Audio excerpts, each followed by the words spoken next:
Yes. On today's DNVR Nuggets podcast, we've got two dads here, myself and somebody makes his triumphant return.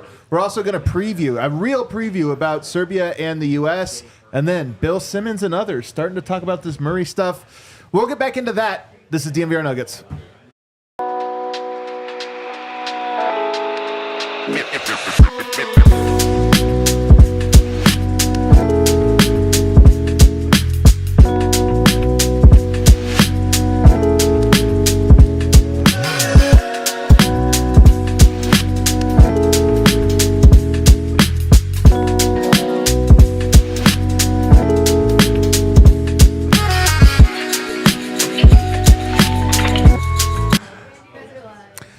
Oh, baby. Hump day. Guess what day it is? Hump day. Never forget. What is up, everybody? Welcome to the DNVR show. Let's go. Let's go. Live from the Toyota Lounge, driven by your Front Range Toyota stores. Toyota, the official vehicle of DNVR. We welcome everybody into the Toyota chat right there. Get the conversation going. Share with us what you're thinking, what you're feeling, as long as it's nice to us.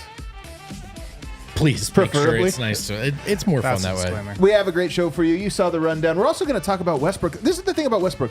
I was thinking about this last night. I had a eureka moment. Is this actually the best situation for him, not for the Nuggets? Is it the best for him? I think the answer is yes. To break it all down, the man from New Jersey himself, Brendan Vogt. Man, took myself to the cinema again last night. The cinema. Saw M. Night Filmalon's Trap, and what a treat. What a treat. Honestly, it good? Not that good, but I loved going. I had a great time. It is one of those, when the thing about the theater, you always love it while you're there. Yeah. And then you walk away and you're like, not that great. But I love going to the movies. Oh, I thought you were saying like a play. No, the cinema. The cinema. Yeah. Did you get a little popcorn? I got a popcorn. I got a Modelo. Man. No parents, no rules. Aaron Gordon's favorite beer. It was great. And then everybody, welcome back from paternity leave. Harrison Wind is in the house. Thank you. I'm back. I'm hyped to be back. I'm like 15 pounds heavier, but a lot of clarity in my thoughts and feelings coming into this show today. So You think that's true?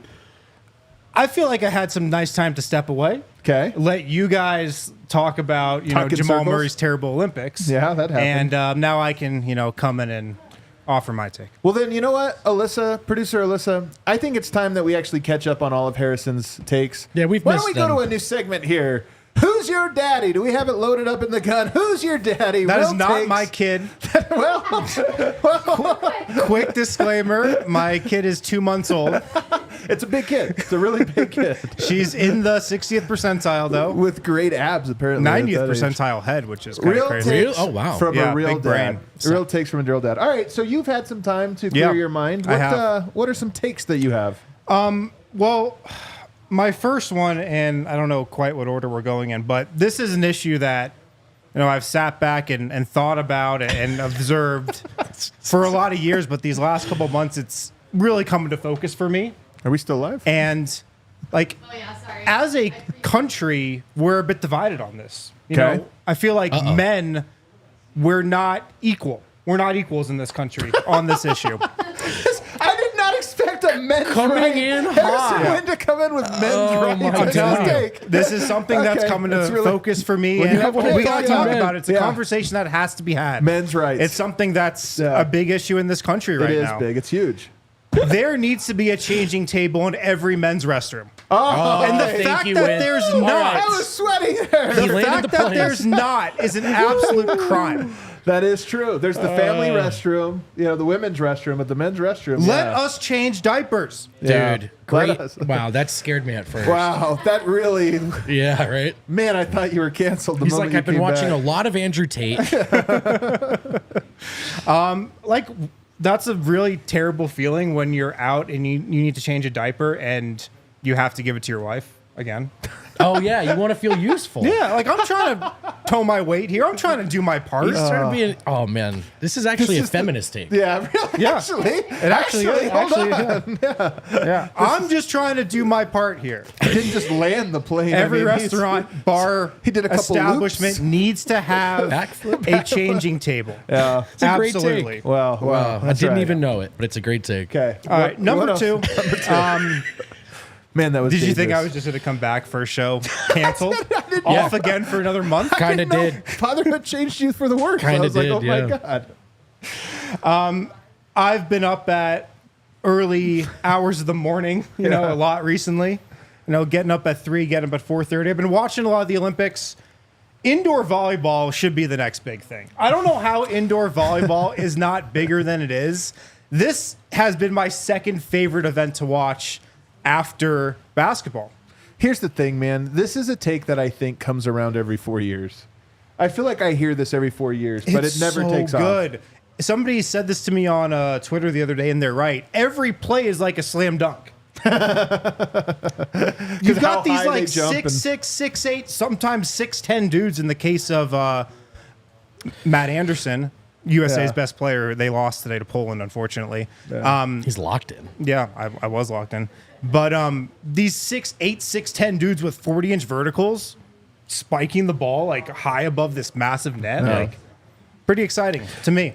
I think indoor volleyball in the U.S. had a golden era in the 80s, and I think Chris Marlowe was a part of it. And Karch Karai, am I saying that right? Wasn't he the famous one? Yeah, he's now the coach for the women's team. Oh, no kidding. Yeah. Yeah, if you want facts, get the wind. Yeah, I don't know why I'm. Yeah, You know what? Please cook. I always joke, like we're the new generation of media, this or that. Like we want to be this. I want to be the next Bill Simmons or Vic Lombardi, who's my idol.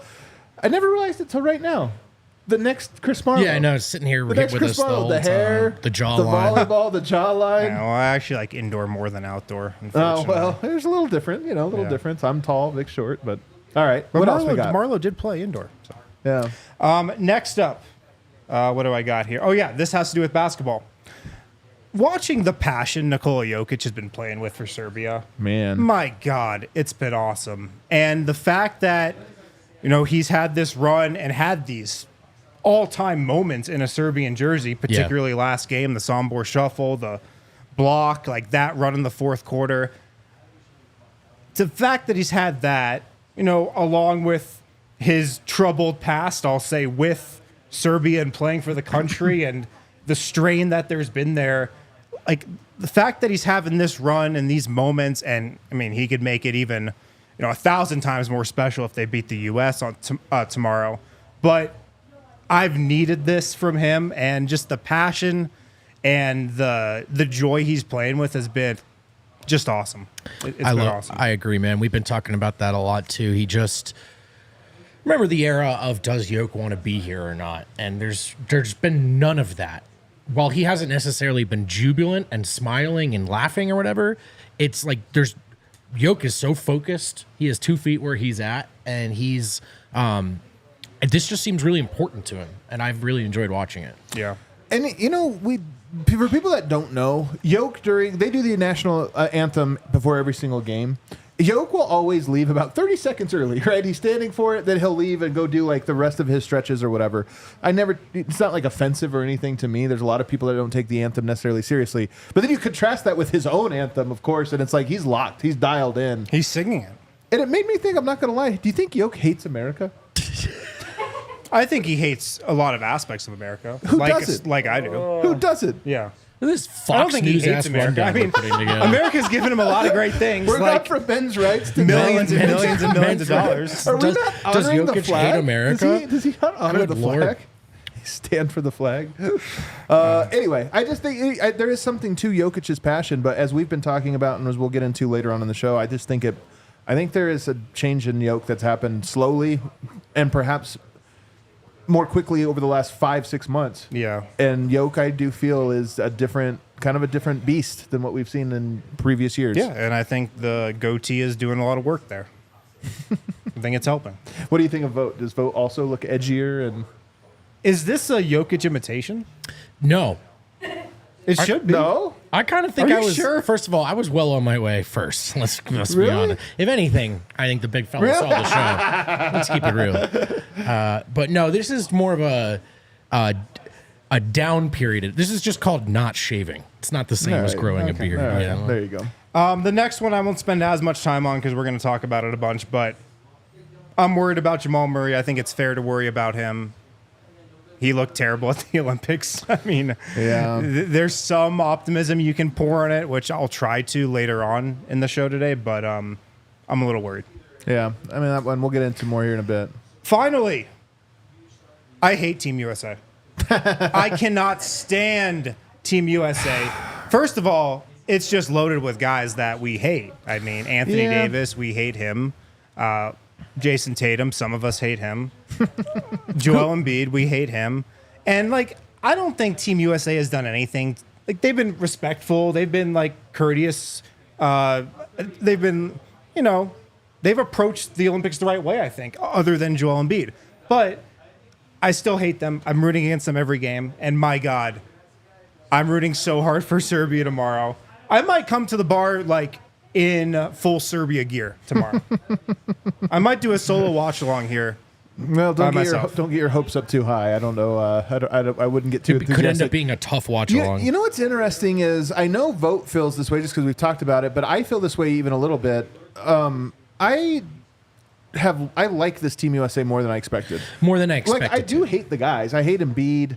Anthony Edwards, I'm starting to turn on because he's kind of he's becoming even more cocky, which I just feel like when you make the super team, there's a level of cockiness that becomes off-putting where it's like, yeah, what did you do? Come on, man. Like Embiid doing his like whatever, and you're like, what did you do? Like you're kind of an anchor to this team. But that being said, the way they play, which is the thing I care about most, like how I love the soul of basketball. They're playing a respectable brand of basketball that I kind of like. They're very impressive at it. So I like them more than I did 2-3 weeks ago, I would say.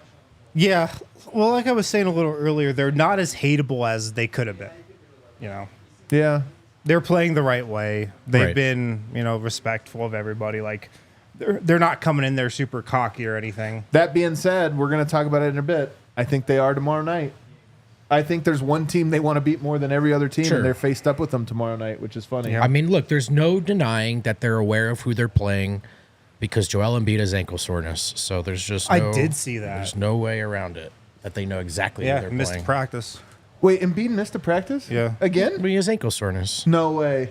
Yeah. It's news to me. Popping up on the injury report. That is wild. No patterns there.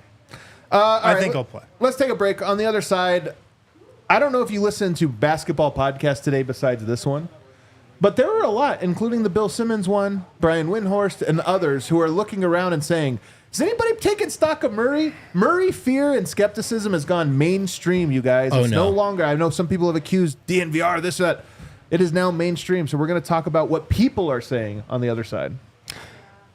We are driven by the search for better. When it comes to hiring, the best way to search for a candidate isn't to search at all. Don't search, match with Indeed. If you need to hire, you just need Indeed. It's as simple as that. Indeed is your matching and hiring platform with over 350 million global monthly visitors, according to Indeed data, and a matching engine that helps you find quality candidates fast. Ditch the busy work. Use Indeed for scheduling, screening, and messaging so you can connect with candidates faster. Hiring people takes a lot of time. There's a lot of work that goes into it. Screening candidates, interviewing them, follow-up. Use Indeed to help you make that process a lot easier. Listeners of this show will get a $75 sponsored job credit to get your job more visibility at Indeed.com/AllCity. That's right now. Just go to Indeed.com/AllCity right now. Support our show by saying you heard about Indeed on this podcast. Indeed.com/AllCity. Terms and conditions apply. Need to hire. You need Indeed. Indeed. Bet365 allows you to match with your favorite bets. You can get some skin in the game, even if your favorite team isn't playing, even if your nation is already bowed out of an international tournament. If it's basketball, tournament. I love it. Tournament. If it's basketball, Bet365 has it. If it's not basketball, Bet365 probably also still has it. At Bet365, they don't do ordinary. They believe every sport should be epic. Right now, new customers can choose between two offers when they open an account at Bet365. Use the code DNVR365 upon sign up. Deposit $10. Then you get a fun little choice. A bet and get offer. Place a bet of $5 or more, get $150 in bonus bets, or a first bet safety net offer. Placing a bet up to $1,000, and if your qualifying bet loses, you receive a matched refund in bonus bets up to $1,000. NBA early payout offers. Australia was up 24 in international play. They ended up losing that game. Happens a lot in the NBA. It's a game of runs, as they say. You can pick a team to win a game. You can still win your bet as long as they get up by 20, even if they lose. You do have to be 21 or older and physically located in Colorado. Please gamble responsibly. If you or someone you know has a gambling problem and wants help, call or text 1-800-GAMBLER. All right, we are back. And by the way, speaking of being back, bar is back open tomorrow at 12:30. Here's I'm being serious on this. The game is tomorrow at 1 o'clock. You were talking about going and seeing a movie. When you see a matinee in the middle of the day, it's the best. It's the best. Like, you never regret that choice. Yeah. You know, Yeah. like, oh, I took a half day from work and I went and saw a matinee. Tomorrow is the ultimate best day for you to say, you know what? I'm going to tell my boss I'm working from home tomorrow. Remote after work. lunch. 12 o'clock comes around, you leave the office, you come in here, we have Wi-Fi, you bring your laptop, you do a little bit of work, you watch Serbia, you drink rakia, or you could just call in sick, take a half day, take a literal half day, don't bring your laptop, leave that one in the car. What else? I had one other option here of how you could get out of this. You could also just take a look. You could quit your job. You could quit your job. You could take a long lunch. This is the real move. Yeah. You leave at like 12:50. You get to the bar right at tip-off. 2-hour lunch. You're back in the office. Nobody even noticed that you took a long lunch. Yeah. Nobody notices It's you're Thursday not too. I mean, Thursday's the new Friday. Nobody works on Friday, so like Thursday's the new Friday. So you Right. can take a long lunch. Or you on a just Thursday. checked your app and it looks like Yeah. the dog is making a mess at home. Like Yeah. you'll be back You gotta in an get hour, back. 90 minutes. Bottomless mimosas, deals on rakia, good time, great food. Our chef will be here. Everything's going to be ready to go. It's going to be phenomenal. And can you imagine if they win? They win, as in if Serbia wins. I'm having a hard time imagining it, but Me too, actually. I the want answer it. to that is no, I cannot. Yeah, but nonetheless, it'll be fun to Really? come here and just watch it. All I mean, right, we'll get to it in a all little I mean, bit. Serbia's looked good, but But before that, I want to get to what I feel is actually a bigger story, and that is, of course, Jamal has not had a good stretch here. It's been a rough couple months for him, culminating with Canada, which has now turned on him, and his own countrymen. You were saying earlier, you got some Canadians you talked to who are like... just some tweets. But Some tweets. just some people looking ahead at 2028, and some accounts left Jamal Murray off that roster. Like, And they don't it's- even want him. Yeah, it's not even a part of how they're thinking ahead. Well, Bill Simmons, who you guys all know I love and adore, he did not one but two segments on Jamal Murray today. He did one because he was going through all 4 games. He was talking about Jokic and was like, is Denver wasting Jokic's prime? It was the first time I've heard that earnestly asked by anyone. Yeah. Is Denver... Outside of Denver. Well, yeah, I'm just saying, like, you hear the person in the chat, this or Yeah, that. Look, yeah. Denver that just won a championship. They were favored to win one right now. So I think that to this point, going backwards, it's all BS. In my opinion, in my personal opinion, I think it's all BS. But you look at it now, and the Murray has played bad enough for now a playoffs and now this Olympics, and also just kind of not endeared himself to people in a way that you're like, I think the faith in him is getting lost. So much so that people are like, is Murray Yoke good enough to win ever again? We know it happened once, but ever again. And I just was I was almost jarred that it is mainstream now to openly opine about that. Yeah. They called it, by the way, a lock under. 51.5 is their over-under. He called it a lock to go under. Wow. Wow, that's surprising. I would still go over there, but Well, if you see Jamal Murray play and that's what you got, we'd all call it. I So mean, that's what it is. yeah, this has been really tough to watch. Jamal at the Olympics for me. He's been bad. He was really bad. Like there's no way around it. He averaged 7 points a game, shot like 30% from the floor. 10% or something like that from 3. It was awful. And look, I don't think it was a good role that he was playing. I think it was the wrong role for him to play. I don't really know why Canada put him in that role. Maybe they just kind of saw the player and the form he's in right now and were like, all right, that's your role. But it never really made sense for him. It didn't seem like he really was into it either, just judging off his body language and stuff.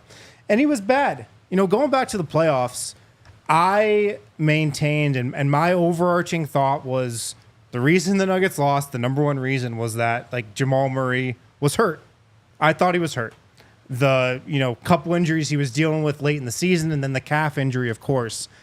He still looks like that same guy. The lack of explosion he had in the playoffs, he still looks like he's lacking that explosion. And that doesn't add up for me. So you have to think, is this a calf strain that never healed? Or, as I think is the case, The calf strain threw him out of shape for he couldn't get in great shape and wasn't in great shape. And then the season ended and Canada began. And in that period of time, no shape improvement happened. Yeah. That's kind of how I view it. Of course, we don't know. We'll have to hear from Jamal if he ever does address this. Yeah. But or are you more concerned of like, hey, man, maybe the leg is broken now. It just doesn't work the way it's ever going to work again. Well, we know that like lower body injuries, those things can add up over time. Every injury is connected, I feel like. And, you sprain an ankle, knee soreness, a calf, a hamstring, all that stuff adds up and it wears on you. Like, he's just got to take what? You mentioned him being out of shape. I was just going to say he should take the next month off of basketball totally. Right. That doesn't help him get in shape. But Right. maybe you I take the next month off and then you ramp up into the season from there. 8 weeks before training camp begins. Yeah. I feel like that is a 4 weeks off, 4 weeks on. Like, you can get in pretty good shape in 4 weeks, and then in training camp, by the end of it, if you've spent those 4 weeks ramping up, training camp should carry you another 3 weeks so that you're ready by the season, which is what you really need. So to me, the timeline still works, but the margin's thin. But here's my real question, Vote. It's one thing for us to talk. I think Jamal Murray's a sensitive guy. We've heard this, before, that he is aware of what's being said about him at all times and this or that. And it's probably part of why he's so prickly about this or that. But there's one thing for like us or Kisla or Marilat over at 104.3 The Fan, the guys that, kind of talk about this stuff a lot and can be critical. But it's another thing when it's like Brian Windhorst, Shannon Sharp, Bill Simmons, like Kendrick Perkins. Now everybody is talking about it. Well, we're not used to Denver having much say in how things shake out, from the title race to the powerscape of the league. Like, Denver is a really pivotal team right now. And that's kind of new territory, right? So in the past, any senses of friction or slow starts, just sort of like up to us to chat about together internally, without a big light shining on Denver. The truth is, right now, in the last handful of years between the regular season and the playoffs, two teams are head and shoulders above everyone: Boston Celtics, the Denver Nuggets. And even with Dallas representing Denver in the finals, the Western Conference in the finals last year, I think you start with Denver. As far as teams that are challengers to Boston, even with KCP leaving, I think you start with Denver. If that's true, like if you sort of follow that logic, who's a bigger swing player on planet Earth right now than Jamal Murray? And this gets us to another topic I want to ask. And our friend Ryan Blackburn put this out on Twitter the other day. I thought it was a great take. Has there been any single player who has been more consequential than Jamal Murray over the last 5 seasons? Well, let's go back and count them. 2020 is the bubble.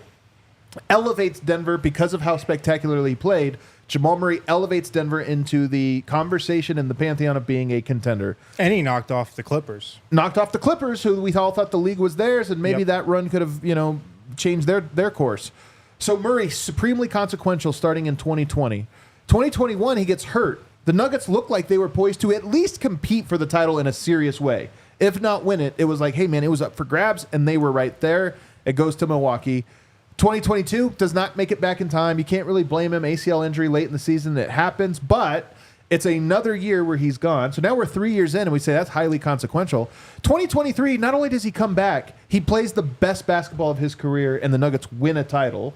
Has a triple-double in the playoffs, a 30-point triple-double in the finals. And then last year, gets hurt a bunch.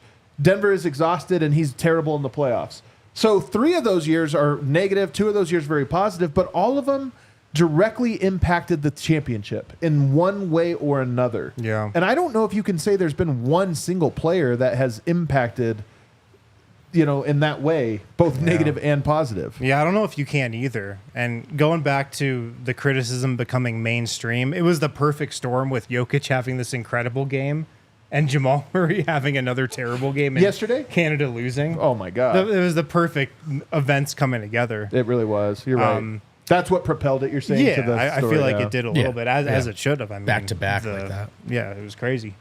Yeah, I don't know if that's a wrong take. I think he might be the most consequential player. And he's in a rare situation because, 2 stars, your top 2 players on any team usually don't stay together for as long as Jamal Murray and Nikola Jokic have. Right.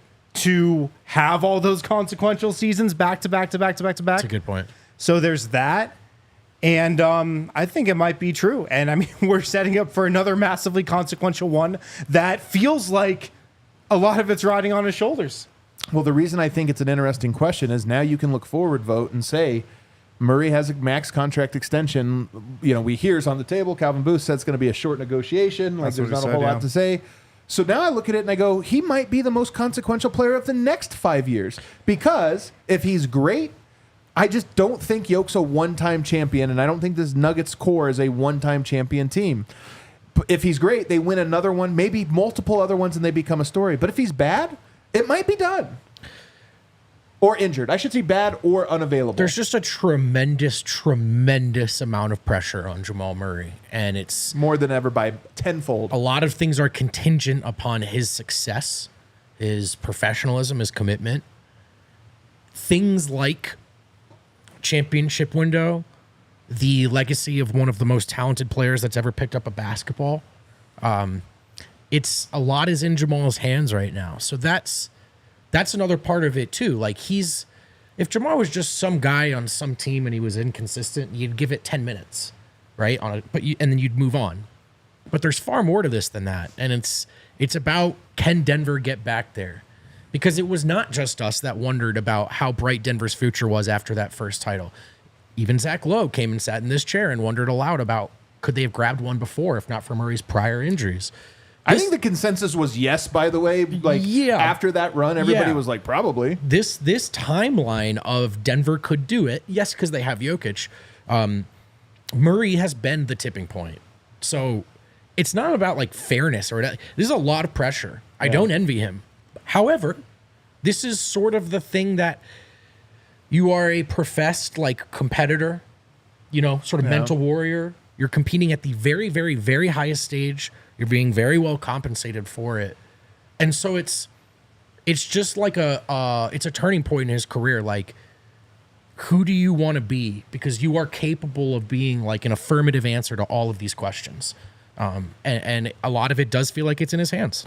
And I go back to your conflict with him, because if you recall, it came from him at the podium watching a game and disrespecting the media, and then you making a comment on it. And then the next day, if you recall, he never apologized for it. He never actually owned up to it, and he didn't have to because the fan base was behind him and was like, well, F Brendan vote. You know, like, oh, we're going to be just mad at vote for this. Now we fast forward to a point where it's like, what is he going to say? F Bill Simmons, F Brian Windhorst, F all these guys. Like, no, man, maybe the problem is you actually have to look a little internally here. And to me, this is the story of Jamal. It's an interesting one. I'm uncomfortable with it, but he's a great enough player. But to me, it's going to have to come with, he's not being wronged.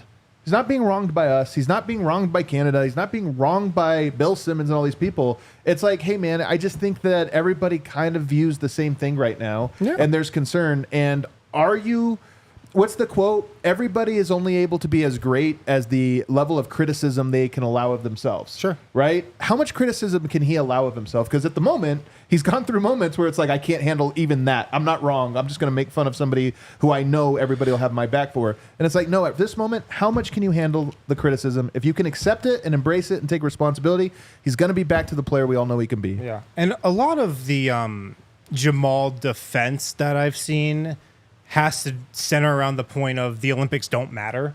It's like, oh, it's the Olympics. Doesn't matter.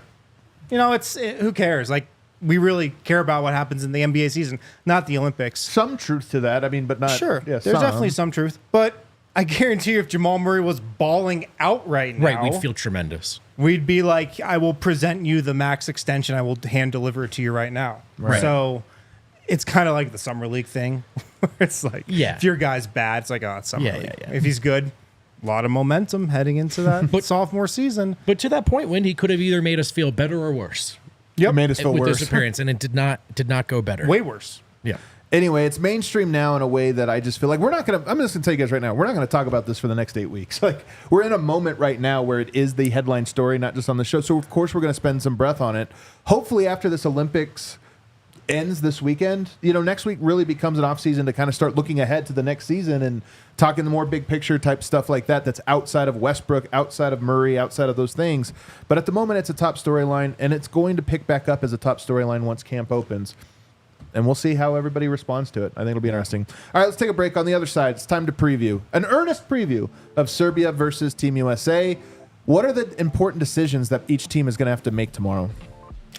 Miller Lite, guys. Miller time here on the DNVR Nuggets podcast. Man, I love Miller Lite.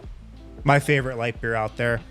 Great taste, less filling. It's the best light beer. A great tasting beer that's only 96 calories.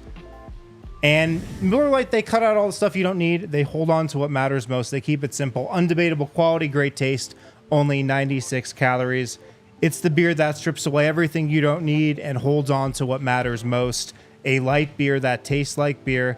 Less filling, only 96 calories. The original light beer since 1975. Perfect for any occasion if you're at a bar watching Serbia play. If you're at a park, if you're at a friend's house, wherever you are, check out Miller Lite. Times change, but you can always enjoy the great taste of Miller Lite. Tastes like Miller time. To get Miller Lite delivered right to your door, MillerLite.com/DNVR, or you can find it pretty much anywhere that sells beer. Celebrate responsibly. Miller Brewing Company, Milwaukee, Wisconsin. 96 calories per 12 ounces. You might take a little Miller Lite, you might put it in a red Solo cup, and you might play kickball with the fellas or the ladies at Volo. Beer in hand kickball sound nice. Maybe just regular kickball, bowling. However you like to get out and recreate, exercise, you can do it with Volo Sports.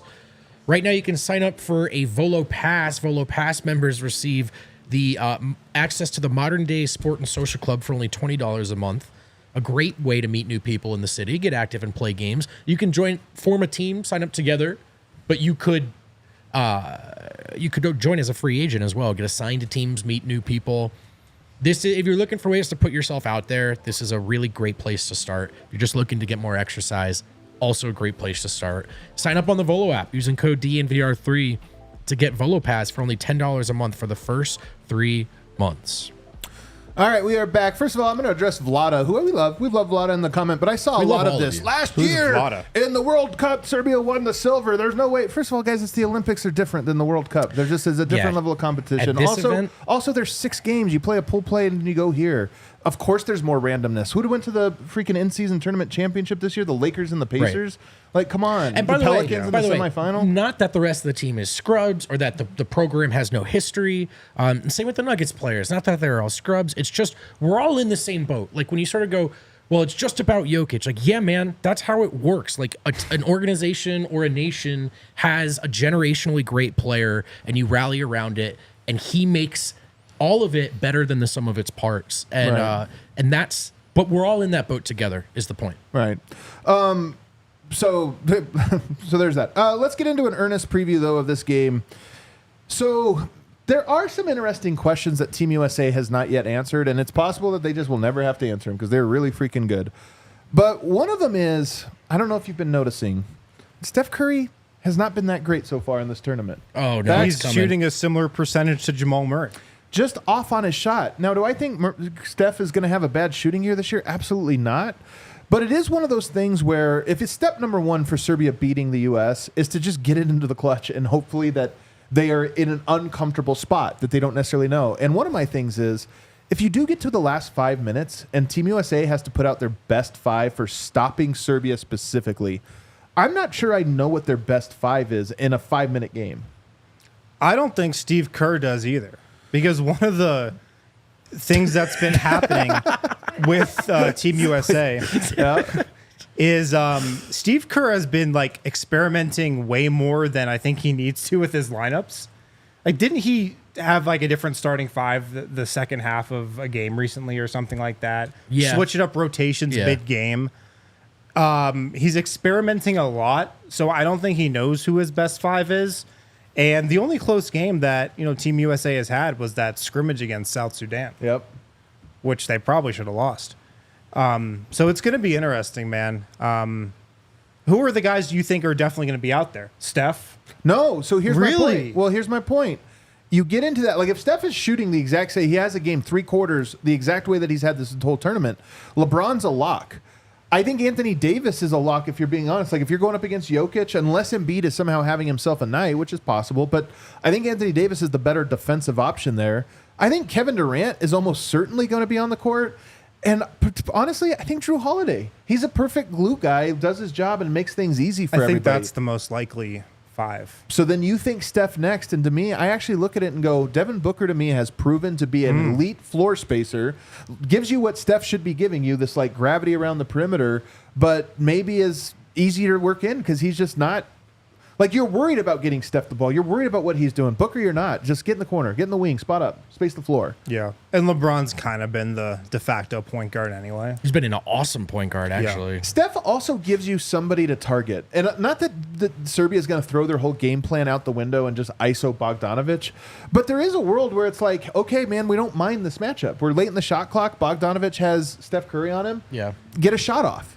Derek White will play in this game a lot, too. But a close, maybe he closes. Well, you'll never know. He might eat Vasa's lunch, to be honest, off the bench. But yeah, I would think, here's the biggest reason why I think you wouldn't close with Embiid. I think Embiid is there's a chance Embiid gets sucked into the me versus Jokic thing. And if you're Team USA, like, you're so far above that with your roster versus theirs, like, you just go out and hoop the right way. You're winning. Right.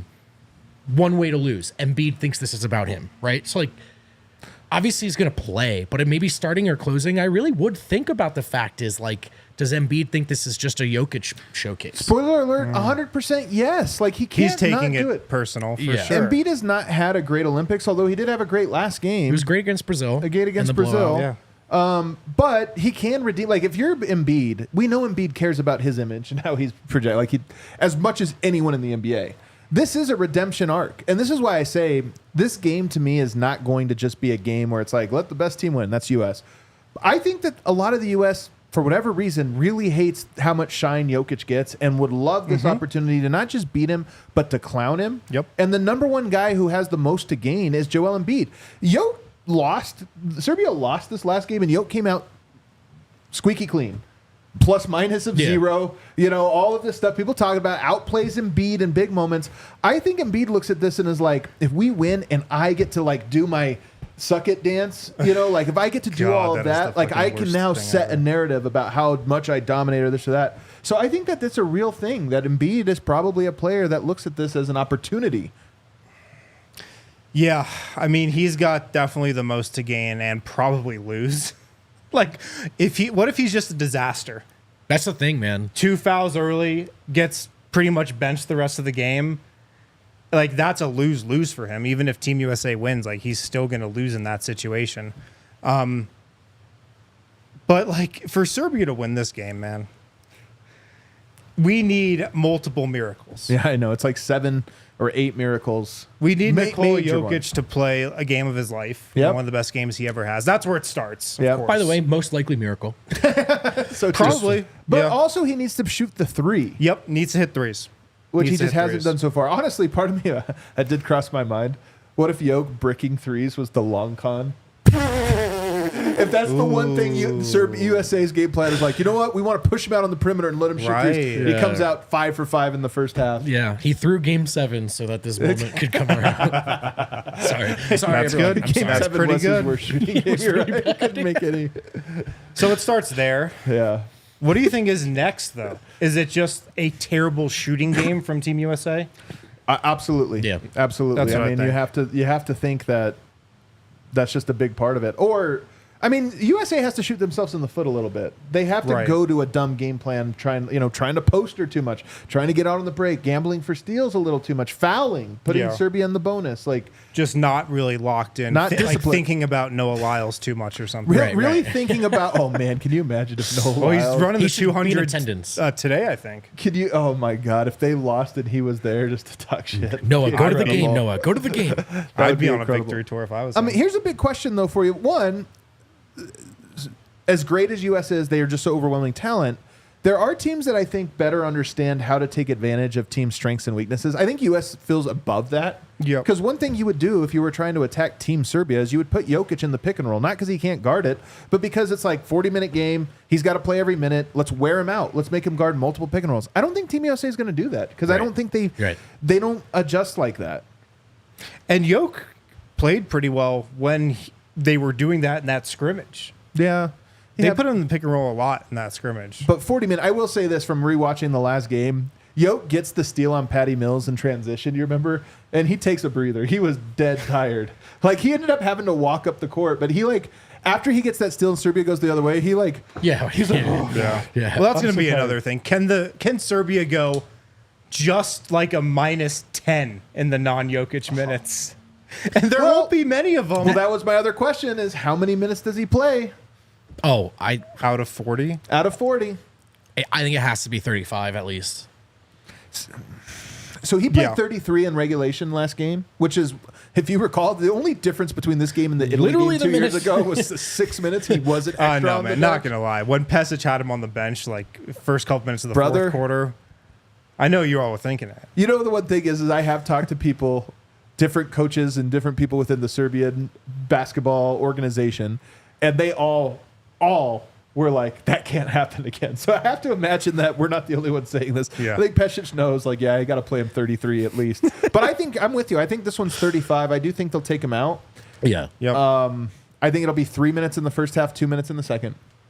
Yeah, and Unless it's a blowout. honestly, like, can they just get some stops and hit some threes in that stretch? And I really think they couldn't buy one against Team USA in group play. And I thought for about a half, Jokic himself was just good enough that they were in it. But, like, over 4 quarters, if there's a massive 3-point discrepancy, like, you have to be perfect or you're screwed. And Serbia shot like 27% in that game, and the U.S. shot over 50% from deep. So you're kind of hoping one way or another for like a 15% swing there to even have a chance. But yeah, they got to hit their shots when Yoke's out. And, you know, they have capable shooters. Like Dobric got hot. Avramovic can get hot, even though he's more of a pest than anything else. They have capable shooters. But it's just like a necessity in this game, or they're going to be overwhelmed, I think. Do you think...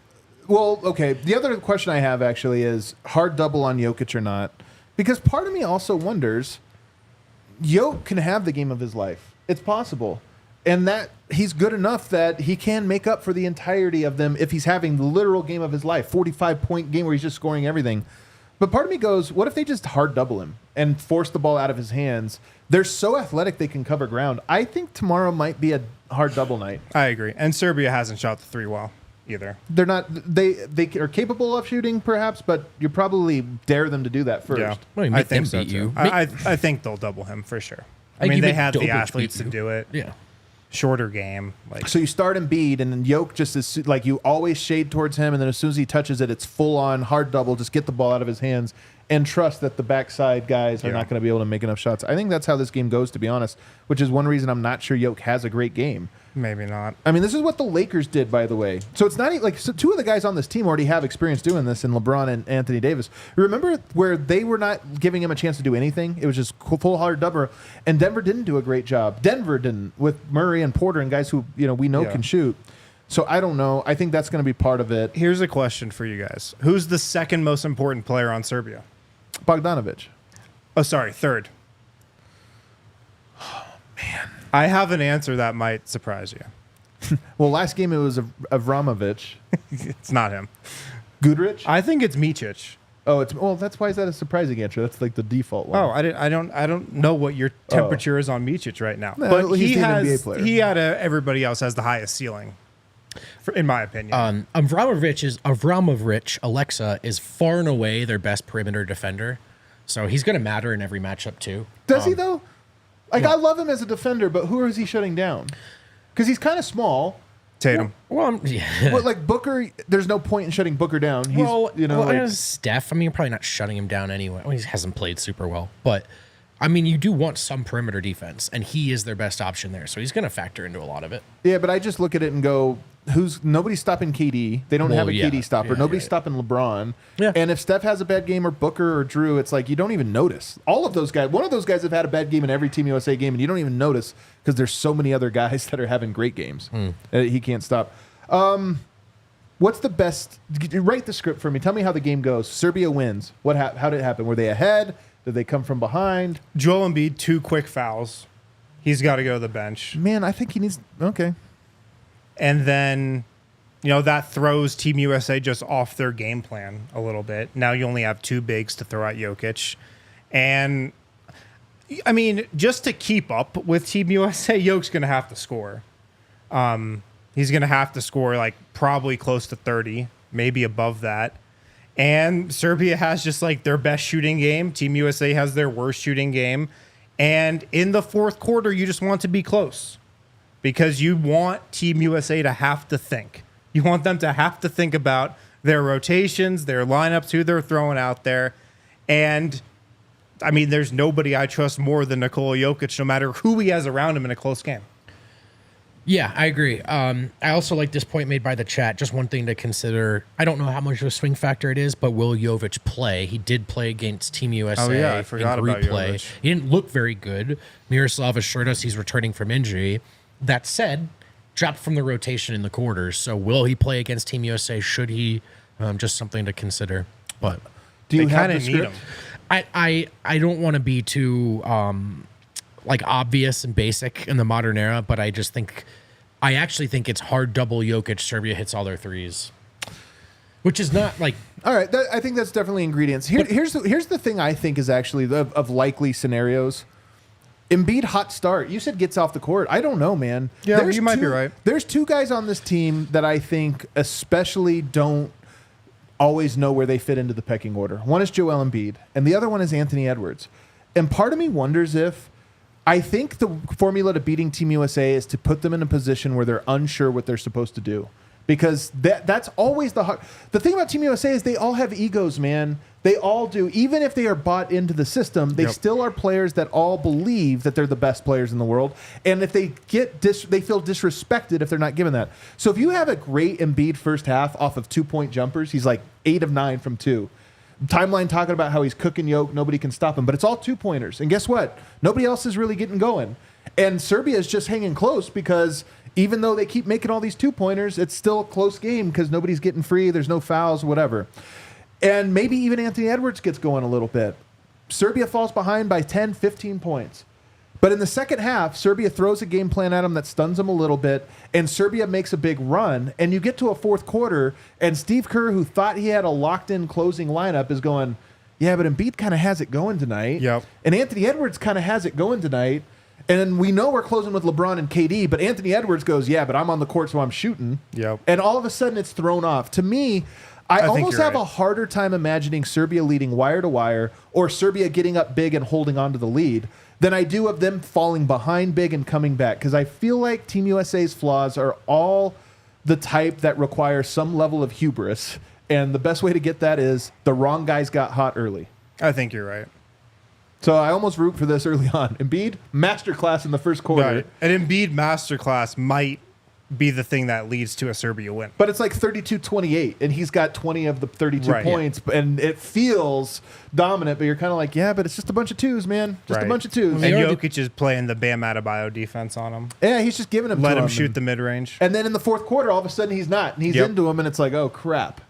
To me, that's, I don't see I mean, a those real are the path. two players that are freestyling. Yeah. Like compared to everyone else on that team. And Edwards has actually still been effective, but he's freestyling. Doesn't pass the ball a ton. So that is, like you want Edwards to sort of kind of think it's his team again and then Yeah. fall short for the same reasons they fell short in the last tournament. But again, I Pie in think the a sky lot of type this stuff. is, yeah, absolutely, man. Team USA didn't just send the best roster. They're taking this seriously, and they look really, really good. Alyssa, do we have a third break today? No. All right, so let's go right into this other part here.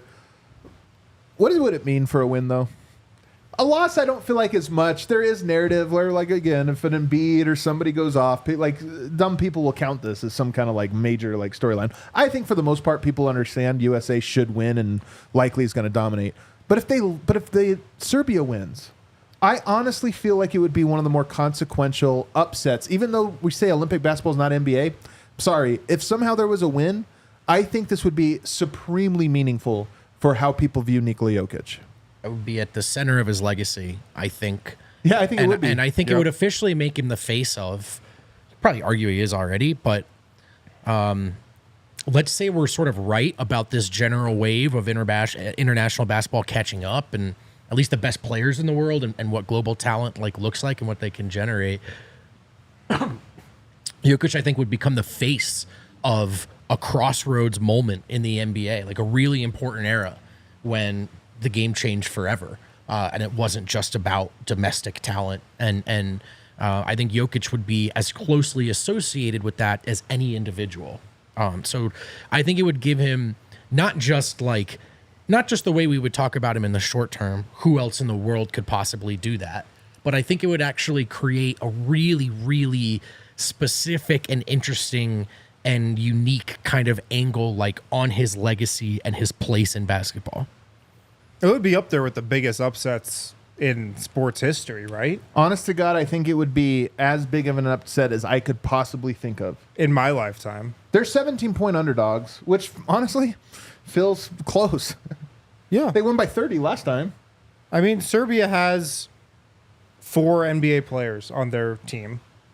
They have like one player, 2 with Bogdanovic that are like... One all-star. You can probably qualify as good. Yeah. And, you know, Team USA, this is the most stacked team they've brought to a competition in a while. A lot of people are saying it's the second best ever. Some people are saying it's better than the Dream Team. Yeah, I do this every year. It's funny. Yeah.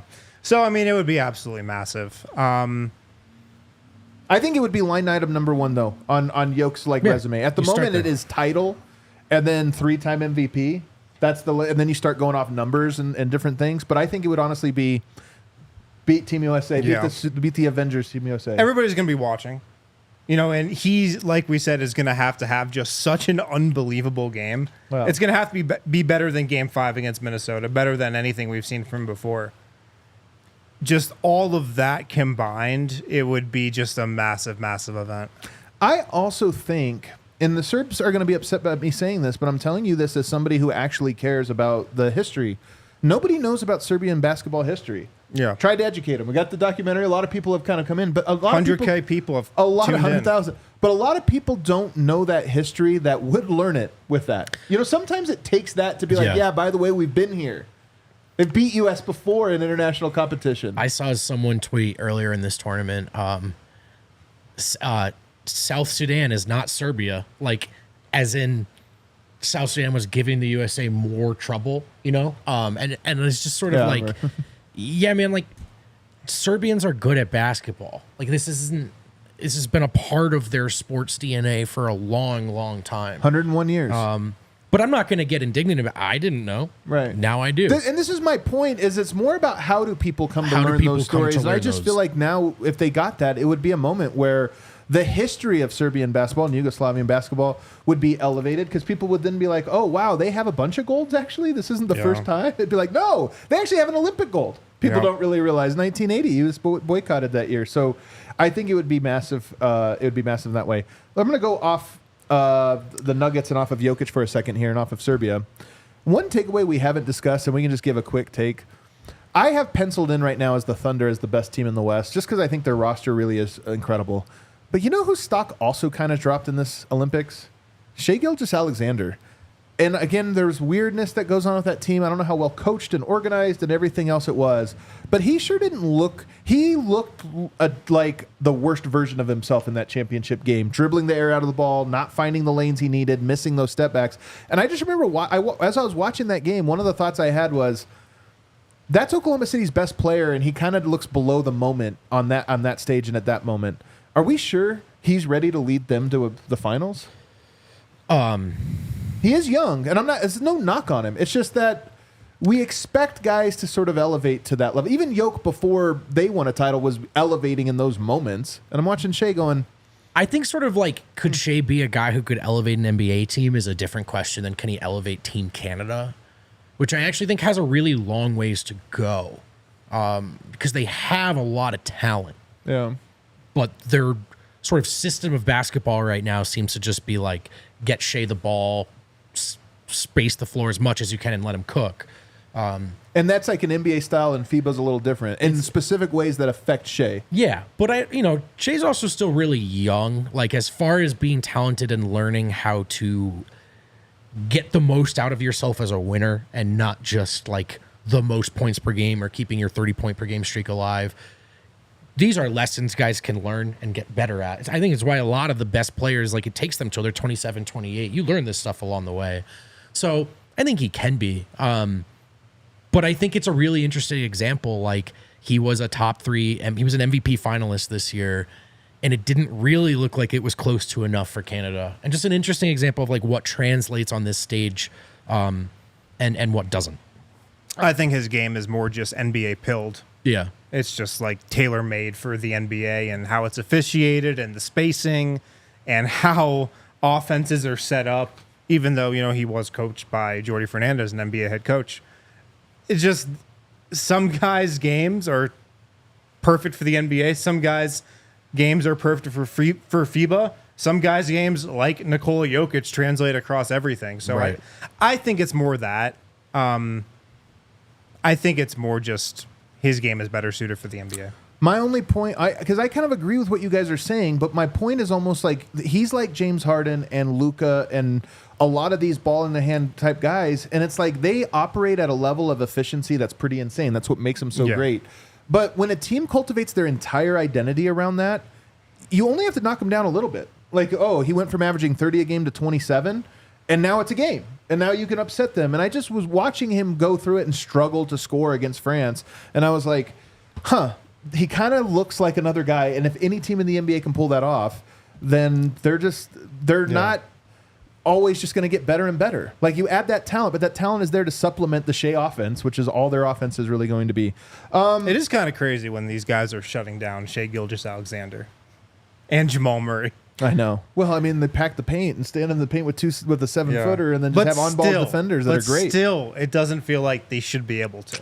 It doesn't. Yeah. And then lastly, we put this in the chat last night, but I was having this thought. It was the first time I had the thought, because one of those, there's a million Westbrook Stan accounts. Have you guys noticed? There's a lot of these. Yeah. He Shout has a out big to him. following. Shout out to him. Welcome. But watching Jokic just dominate the final 2 minutes of that game, it was almost like the first time they'd ever watched Jokic. Yeah, I did see those tweets. It was awesome. So I can't Oh my believe Westbrook gets to God. play with this guy. No, this is best like player game alive. 1 of the conference finals last year against the Lakers. so true, Everybody was like, wait, Jokic, the Sombor, What is the this? shuffle? Does he do this all the time, you guys? What is I this? did see Lisa a bunch of those Beastbrook tweets last Beastbrook, night. Like, yeah. he's the best player alive. And it made me think, we keep looking at this as the lens of what does Westbrook bring to Denver? What's he Yeah, going to do yeah. for Murray? What's this or that? And part of me goes, Denver might actually be the best place Westbrook could have landed. And I wonder if Westbrook understood this as well. And part of me goes, I'm not trying to oversell Westbrook and where he's at in his career, but this really might be the best place for him. All the spacing. Are you talking more in terms of his on the court stuff or like Both. legacy? I think Westbrook wants to be a leader. From everything I've heard, he's a guy that wants to be there for everyone, but also wants to be perceived as the guy that's picking him up. And you go to the Clippers, Harden doesn't want a leader. He doesn't want somebody telling him those things. Right. You go to the Lakers, LeBron certainly doesn't want him to be the leader. I think Denver kind of is Let's like, have- we let's just welcome have that, fun. man. We Yeah, need yeah, your yeah. voice. So, yes, the off-the-court stuff I think is needed, but even on the court, Westbrook has a guy that is perfectly fine molding his game to him and capable, by the way, of doing it. And I just wonder if it's like, I don't know, it might be a great fit for him too. Yeah, he does have some of the intangibles that the Nuggets need right now in terms of leadership and toughness and the edge he plays with and just the compete level that he brings, practices and games. And just that matched up with, they need another ball handler, backup point guard. It makes sense for sure. I've said this before. I think like backup point guard in Denver, that should be the most coveted like backup role in the league. Right. It's the best reserve role in basketball. You're gonna start a bunch of games with Jamal Murray out. You're gonna play next to Nikola Jokic. You got Michael Porter. You got other great players. It could be the perfect role. I do think some of the Russ alongside Star fits since he left OKC, particularly in the later years of his career. It's like, well, how is this going to work? Sort of your turn, my turn, or maybe Russ has to go to the bench to make this work. Now, Russ will probably be coming off of the bench here, but it's a different dynamic in that, like, yeah, like Russ can be on the floor at the same time as Jokic. In fact, it might be very, very good for him. In fact, it almost certainly will be. So it does. He makes everyone better. So of course he's going to make Westbrook better. He makes everyone better. But like sort of rather than like, okay, James, let me have this possession or whatever. It's like, oh, we do this together Yep. at the same time. And it's That's the beauty. That's the beauty of Jokic right there. I just think I never thought of it in that terms. It was always, what does he bring to Denver? But I'm like, you know what? Denver brings a lot to him. Yeah. And there's a chance that it does revive his career in some way. Yeah. And that's a great timeline, man. It's a really great timeline. And on a positive note, we do have a couple super chats. Two different people, completely different people. Two completely different people. The first one is Cedric Exquisite. No wind. I missed you. All Missed that you time too. in Las Vegas, I got my own show. Thanks to Eric and Adam. Hope to see you next year. For you, Win, Jamal, 3 of 13. What should we do? Literally what we talked about on the show. Don't know if you need to answer that one. This one is from Mr. Exquisite Nugget, not to be confused with Cedric Exquisite, except for the part where it is Cedric. Jamal sucks. Joker card equals GOAT. Wind, I got to have you on my show. Sure, man. Hit me up. There you go. All right, everybody. Thanks for hanging out with us. Tomorrow, come to the bar. Our show's late tomorrow because we're going to go live right after Serbia USA, right from these very chairs. I can't wait for it. But come, play hooky tomorrow, call in sick, take a long lunch, whatever you got to do. Work from home. Come to the bar. We'll see you tomorrow. Hit that like button on the way out. We all silly like the mayor.